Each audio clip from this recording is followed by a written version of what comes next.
Hello and welcome to another episode of the Football Fun Factory podcast. I'm Luke Chadwick, former professional footballer and now the host with the most. I'm joined as ever by the fantastic James Cutting and Jonny Martin, and I'll be quizzing you guys on some really challenging questions about children's football coaching. How are you anyway, firstly? Feeling really good, up for the challenge. Fantastic, Jonny. I'm just buzzing off the intro, Chad. Best intro you've done all series. Seriously? Yeah. Thank you very much. Much appreciated. Are you ready to get going with the questions? Ready. So we're talking about planning sessions today, and the first question for you guys is, you're at home, you've got plenty of time to plan your session for that evening, but you're completely out of ideas. Where do you go to find some inspiration? I'm going to start with you this week, John. I'm going to plug my socials here, Chaddy. Don't know if I'm allowed to do that, but I'm going to do it anyway. I would go to Coach Jonny FFF on social media. Okay, interesting. So you're completely out of ideas, so you're going to go on your own social media to find a brilliant, fantastic James? I would ask a child. Ask a child? Yeah. Because... Okay, carry on. You're not allowed to say because. No, it's really fine, important because I want to know. Because we want to do something that the children enjoy. I like that, but I absolutely love Jonny Martin's social media. So Jonny, cheers, Chad. Talk to me and tell me a little bit more about the ideas that you're going to find by looking up Coach Jonny. So, to be fair, I'm just a big bandit and I steal as much as I can from other coaches and have done over the years. Both yourselves, I've taken lots of ideas and added that to my coaching sort of portfolio and what I do within my sessions. So what I've done over the course of 15, 20 years in coaching is I've watched tens of thousands of hours. I've been involved in tens of thousands of hours on the grass. And what I've tried to do with my socials is put all those top tips, those tricks, those session plans, and share them with essentially the world. So there's, I think I ticked over 1,000 odd posts on Instagram the other day. So there's literally 1,000 posts of different ideas, different content. And I think, although I wouldn't necessarily, if I had loads of time, go back through my own social media, because obviously a lot of it's in my head, but actually if I did, I think I'd find stuff that I'd forgotten that I've done previously. So I think that's one thing for coaches. If you are struggling, look back at what you've done previously, if you've got record of it, because I'm sure there'll be some good ideas that you might have forgotten about or not done for a while. And then obviously huge social media presence that you've got now, the work that you've done has been absolutely fantastic, but it's like coming up with them ideas in the first place. And you said there about going back to old ideas. Would you keep old session plan? Like, do you have a portfolio of them? You got loads of session plans, or is it all from memory? So at the Football Fun Factory, we have hundreds of session plans that we share with a network of franchisees and head coaches. Tell them about the 5 free downloads, John. There's 5 free downloads at the moment. Where can you find them? You can go onto our website, but we can go onto our socials and you can see 5 free session plans that the franchisees use across their sessions and we use across our hundreds and hundreds of sessions that we're running every single week. But I think the session plans that we've got within the franchise network and at the Football Fun Factory, there's loads in there, so it's all documented. I think a lot of my ideas over the years will be sometimes in folders, in books, a bit here, there and everywhere, but a lot of it is in my head. One sort of tip and trick that I learned when I was younger is you don't actually need thousands of session plans, and it's just variations of the same session and different storytelling and how you sort of get the message across, or different constraints or different rules to the game to then make it work on different things. But obviously if you've got a session that works on attacking, well, that also works on defending. So you can just play the same game, but you can coach at a different point. So lots of ideas down on paper, but lots in my head as well. Well, do you still come up to both of you, really? Do you still come up, obviously now both hugely experienced coaches, but still come up with new sessions, or is it this is your man? Yeah, so I'll go along to a TOT session on a Saturday morning, take my little boy, and I'll think of a new idea. But I think also having children is also a great way, because you just understand what they want. So the TOTS program in particular, it is just telling different stories to ultimately get them dribbling. We call it little kicks, but they're dribbling a ball and kicking a ball into a goal. That's it. It's as simple as that. When you say it like that, it sounds boring. When you talk about the goal being the airport where you're landing the football, or you talk about the little kicks, the ball being glued to your foot, then it's more compelling, and it's just finding different ways for it to be really inspiring. I think that when I notice that there's something that my little boy enjoys outside of football, I think, how can we build that into the sessions? And quite often I'll ping Jonny a voice note and just say, he's really into this. I think this would be a great development of our programme, and I'm sure many other kids would love it, because my little boy does. Fantastic. Well, really appreciate that. But 1-0 to Jonny. 1-0 John. Work to do, James. I'm confident. I'm sure it'll be 2-2 at some point. I'm sure. We don't know, do we? No, sorry, we don't know. Anything can happen on the Football Fun Factory. Could be 5-0. Exactly. Question 2? Question 2. Okay, now this one is a coach's worst nightmare, in my opinion. You arrive at the session, you've had a really busy day, you've got no plan. What are you going to do, James? I'm going to ask the children. Sure, we've had that. I think it's an even better answer now. I do. I think it's fantastic. Thanks. Jonny? Play a match. I do love a match. I know, Charlie, I'm pulling on your heartstrings here. You're the winner, James. Thanks, mate. What are you going to ask the children? I'm going to ask, what should I do? Quite often, if you ask the children, they're going to see that in a really positive light. I don't think there's many kids go, I don't know. You don't know what he's doing. He hasn't got a session plan. I think they're going to say, we loved that game we played 2 weeks ago. Can we play it again? There's always a really good answer in asking the kids.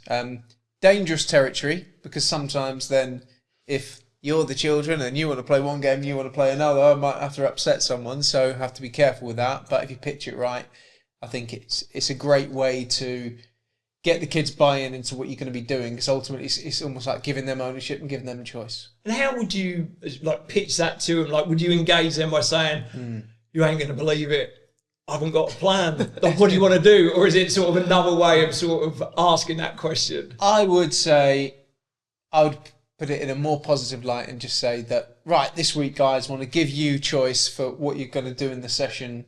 So I'm looking for 3 ideas of 3 different things that we could do in the session tonight. And one person's going to say, want to play a match? So you jump on that and go, yeah, we'll play a match at the end, and then get a couple of ideas of games. And there'll probably be some, typical games that kids absolutely love and really, really easy to facilitate, and stuff that they all really enjoy. Have you ever been in that position, John? I can't imagine you have. Have you ever rolled up at a session with no plan and thinking, what the heck? I know he has, because I know Jonny's coaching background, and won't delve too deep into it, but I know that when we were part of a programme where there was no syllabus, and it was sort of on us, although it shouldn't have been. And to be fair, it's sort of a good lesson. So we used to turn up to these sessions and there wasn't a clear plan put in place for us. So we'd have to think on the spot, and actually you come up with some brilliant ideas. And I think asking the kids is a great way as well, because it ultimately they say what they want to do, don't they? And it's often the best bits and something you've done before. So there have been a few times throughout my coaching journey that I've been in that situation, but I think I've learned a lot of lessons from it. Actually, last night when I was delivering a session, I did what you said, James. I had a plan to the session, but I asked the children, how can we make it harder? One of the kids was just, we could do 20 press-ups. And I was like, oh, no. So it is just 50, managing 50 that. press-ups. Well, I can do 100. But it's just then managing that. I think what you said there is a really good tip of asking for 3 ideas, because then you can deviate, or you can then pick the idea that you still want to go for. But I think that's, important. But yeah. Solid point. Thanks, mate. Nice. 1-1. Question 3. Question 3. Let's go. Let's go. It's good. Okay, so you've got an assistant coach at your session. They've been pestering you for weeks that they want to lead a session. So you let them lead a session. 10 minutes into it, it's not going well. It's falling apart. What are you going to do to both protect the session and not hurt that coach's feelings? I think that's a brilliant question. I remember when I used to work at Cambridge, I had a young coach called Johnny Martin who was saying, let me lead a session. You literally stolen my joke. I always do that. This little boy turned up. Good Johnny Martin. Hold on, it was the other way around, surely. I let him lead the session. I had to stop and say, John, we're going to... And they're like one of the best coaches in the Do you know country. what? I've actually got a really good story about this. We'll go on to answer the question in a second. I was going to ask John first. But I got an email from this washed up old footballer that said, can I like, No, sorry. To carry on. I thought, who's that? I thought I was the only washed up old footballer you knew. I realised it was me that you're talking about. And our first session, I'm 10 minutes in, but it did hurt my feelings when he stopped it. But look at you today. Exactly, yeah. Host of a podcast. Host with the most. Go on then, John. What are you going to do? I think just speak to the assistant coach. Just speak to them and talk them through it. Just get their opinion and feedback. I think if it's really going that badly, they'll be able to see that it's not going well. So just talk it through with them and then come up with the best possible next steps with them. Okay then, James? I'd step in and show them, because I think that whilst that may be a little bit of an ego hit in terms of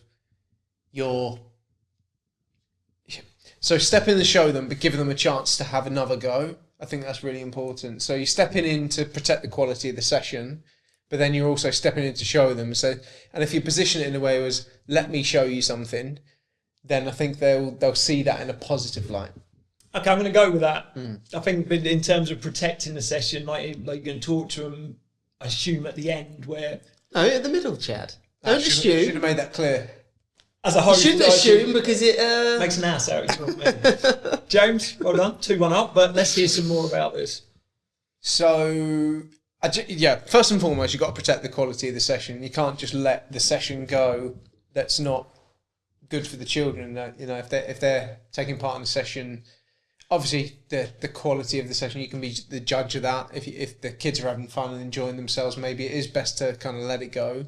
But if like the kids aren't getting enough touches of the ball, or if you can see the parents on the outside thinking, what's going on here, then I think you need to step in. But to take it as an opportunity, and I think it's all about framing things. It's any type of coaching is about framing things. It's no different to when child's trying a skill and they just can't get it, pulling them out and going, let me show you, and doing it in a really positive way. It's just a great way to frame it, and then you give them a go again. I think giving them a second hit at it is so important, because I think if you go, I'm going to, in a scenario where they run the first 10 minutes of the session, you step in and run the rest of the session, is not setting them up for success. It's not coaching, and it's no different coaching a child or coaching a coach, really. Here's a question for you then. What if you do that and you step in, you're saying, I'll show you. There's still shambles after And they still, there's a scenario, there's a memory that I have that we did that once. I know exactly. Yeah, I remember. I think I was there as well. Yeah. And then after, go in, show them what you want, and then they don't do it. What do you do then? Have to put the children first. Easier in that situation because that wasn't one of our coaches, so that we, without saying too much, that we had to just protect the quality of the session in a difficult situation there, didn't we? But first and foremost, those kids are turned up to play football, and if they're not getting enough touches or they're not enjoying it, then that's what you have to protect. What do you do? I think just kind of rinse and repeat. I think go through that process again and almost like, cool, great, let me show you another bit, and then back in again. And look, they will get the vibe that, he's not really letting me coach here.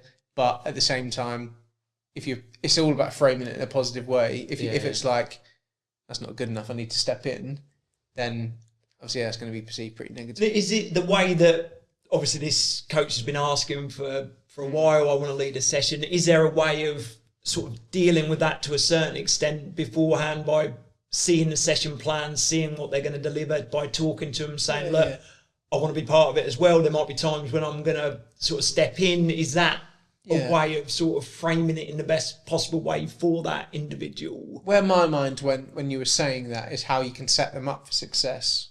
So we do coaching observations when we see someone at the final stage of potentially becoming a Football Fun Factory head coach. And that's quite a difficult situation because we put them into one of our sessions, of which we've got children attending that are essentially paying customers of the program, but most importantly, children that we want to have a fantastic time when they're attending our sessions.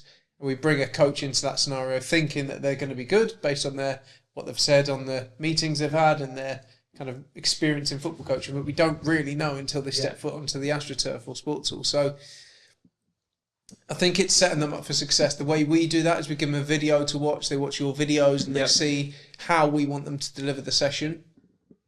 But yeah, I think it's setting them up for success and giving them all the tools that they need to be successful. But ultimately, you're going to have to step in if it's not right.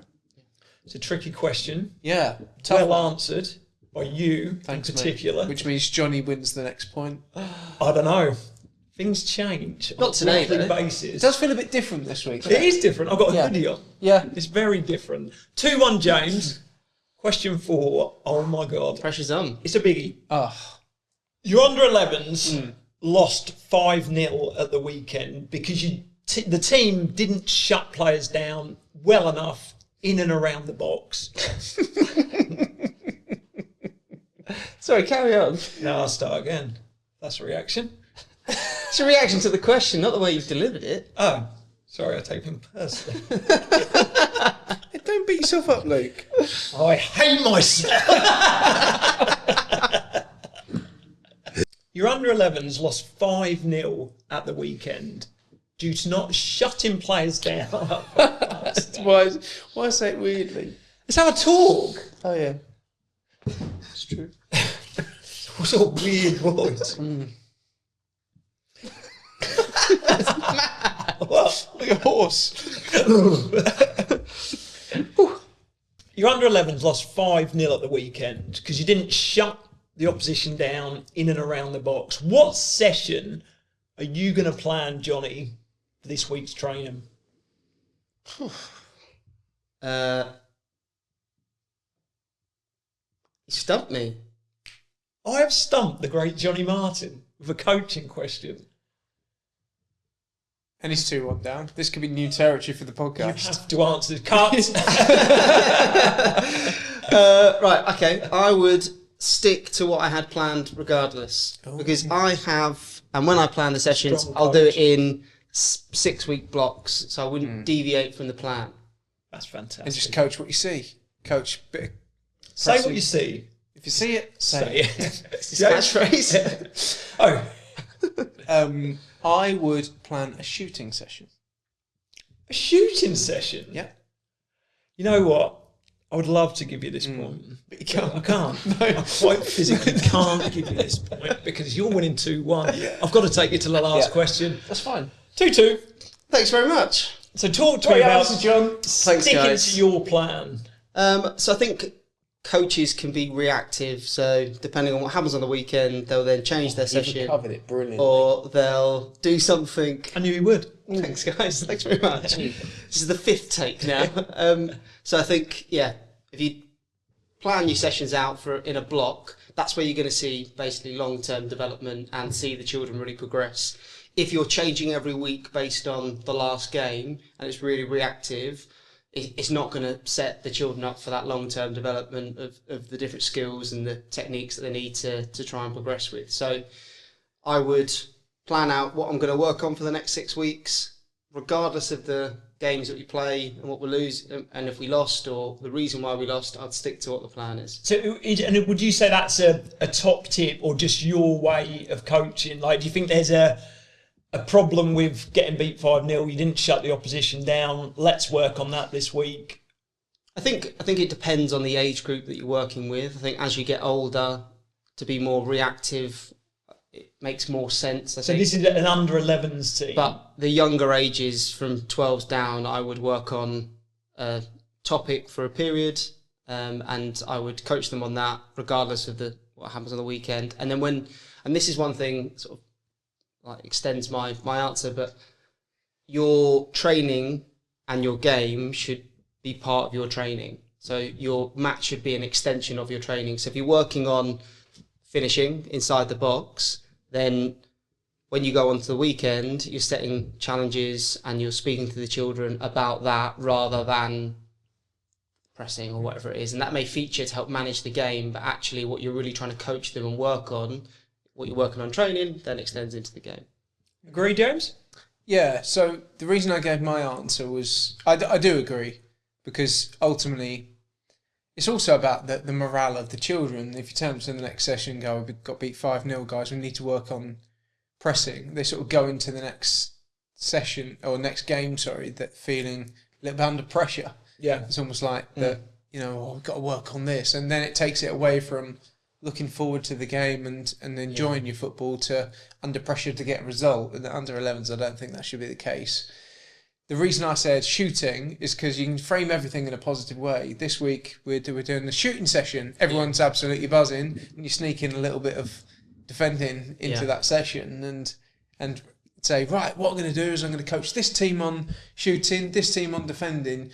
You're our back three at the weekend, so you guys are going to be the defenders, and then suddenly, before you know it, you're actually coaching the back three on how to press the ball and stop what happened in the game last weekend. So it's just framing things in a positive way. Fantastic answers. Well done, though, Jonny. Thanks very much. You have taken it into question 5. The decider. Deciding question. 2-2. Are you ready, guys? Ready. Yeah. Decider. Your team really needs to work on 1v1 defending, but they are very vocal about not working on defending. How are you going to deal with this? How are you going to incorporate it into your session to make it fun and enjoyable, but also get some good work into it? Jonny? I would play a match with a condition where you matched up with someone from the other team, and if they score, so your partner scores, then you have a little challenge to complete, and you're like a forfeit type thing. Forfeit? I'll go into more detail when you pick Only if the you winner. win. Laps James? of the pitch, my No, bad. a fun forfeit. Star jumps. I would... I'm hesitating to give the same answer as I did in the last question because I feel I'll maybe penalised for it. However... Don't worry, be yourself. Penalise him. I'm not penalising anyone. It's a fun game show. Game show. No, there's an idea. Like catchphrase. We should turn the podcast into a game show. I just think you work on something that also brings out that within the session. So ultimately, even if you don't coach the topic, so if you did a shooting session, you'd be able, and you structure the shooting session in a certain way, you get them to work on 1v1 defending. So it's just building it into the session without the topic being that. Sneak it in. Okay, I'm going to turn things on its head here. I just want to ask you one extra question, just for clarity for me. With your game that you're playing, where there's a forfeit, are you only allowed to tackle that person? No, allowed to tackle anyone. You're the winner. Get in. Nice. Well done, Jonny. Tell us more. So the game is, say it's a 5v5, you're paired up with someone on the opposite team. If they then score, then you have to complete a little challenge and you then come off the pitch. So the way that I do that is I'll pull the child over to one side. It may be that to start off with they're in like a 30-second exclusion from the game, which then gives you 30 seconds to then speak to that child one-to-one, give them some coaching points. Right, what could you do differently in that scenario? Oh, I need to close them down quicker, or I need to try and show them onto their weak foot. So you're then able to coach the topic one-to-one while the rest of the children are then playing, and then they come out and you can then deliver that information without disrupting anyone else. And what it then enables to do, as you then progress the session, you might then set them a little challenge where they've got to do 5 keepy-ups. The rest of the game is then playing, and then it's like a 4v5, so it's like a little overload. So then you can then speak to the children about, right, you might have to cover for your mat, extra player, and those types of things. So great little game that I've used a number of times with loads of little benefits, and great for then having those one-to-one conversations as well. With that game, have you got to be careful, and would you decide in terms of matching up the players? Yeah, so it's a great way to make sure that everyone is appropriately challenged. It's also a great way to then mix up the pairings. So you might have, I think we spoke about it before, around challenging top performers. You might then pair the 2 top performers against each other. But then you could equally mix it up and change it round. So depending on what your group needs, I think gives you the ability to do that. Once again, allowing the children to decide, or you like pairing them up. Fantastic. It's a top answer. James, any thoughts? Yeah, I like that. I think This is where the real skill of coaching comes in, and knowledge and experience is so useful. A few of the questions today have been about, like, you turn up, you've got loads of planning time, but you don't know what to do. You turn up and you haven't got a plan. Those are real life examples of grassroots football coaching, and there's loads of grassroots football coaches that got loads of ideas, loads of experience, but there are also quite a lot of parent volunteers that don't have the career experience that we have, and the thousands of sessions coached and those kind of things, different age groups, and we've benefited from that. Fortunate enough to have had a career in football coaching, but most grassroots coaches don't have that, and that's why, you know, we sort of joke, but that's why we release the 5-3 session plans. Yeah, because we want to help coaches like have some great ideas, and hopefully those ideas will stem more, and the idea is, you know, they take that session plan, they develop it into their own, or to suit the children that they're coaching. But I think grassroots football is epic. There's hundreds of thousands of volunteers that are involved in some way, whether it's making the tees, putting the goals up, or coaching the sessions. And I just think that they just need that bit of support in terms of then the resources and drawing on more experienced people, where they can really take their passion, enthusiasm and energy, then couple that with the tools that are required to put on a brilliant session, brilliant game, and then you've got the perfect mix. Fantastic. Brilliant stuff, guys. Now, the best part of the podcast? I don't know, after that conversation. I'd say so, yeah. Seriously? Yeah. it's the best part of the game show. Yeah. Really? I mean, I feel under loads of pressure now. I actually think the intro is probably the best part today. Today, yeah. Top Guys, intro. stop. You're going to make me blush. Okay, let's go with today's Football Fun Factory fun fact. We have to Change the name again. I haven't even got one. You on Google? Ask Jeeves. I'm going to give you a chance with the fact. Always give you an opportunity to guess it before I tell you who it is. Today, I am thinking about England's youngest ever player. What are we thinking, James and Johnny? Wayne Rooney. Wayne Rooney? Interesting. Johnny Martin? Theo Walcott. You know what? I cannot stand it when one of you get it right. Johnny, you are correct. Back in 2006, age? 17 and 111 days. No. 17 years and 75 days. Theo Walcott made his England debut. Very, very impressive stuff. I think you'll agree. What's Theo Walcott doing now? Yeah, Walcott. I think he does punditry. I've seen him on the TV. Not been alongside him? No. I don't really work for the big channels. But anyway, thank you so much, guys. Fantastic conversation. Finished off with a fantastic fun fact by myself. But thank you for joining us, and we will look forward to seeing you again real soon.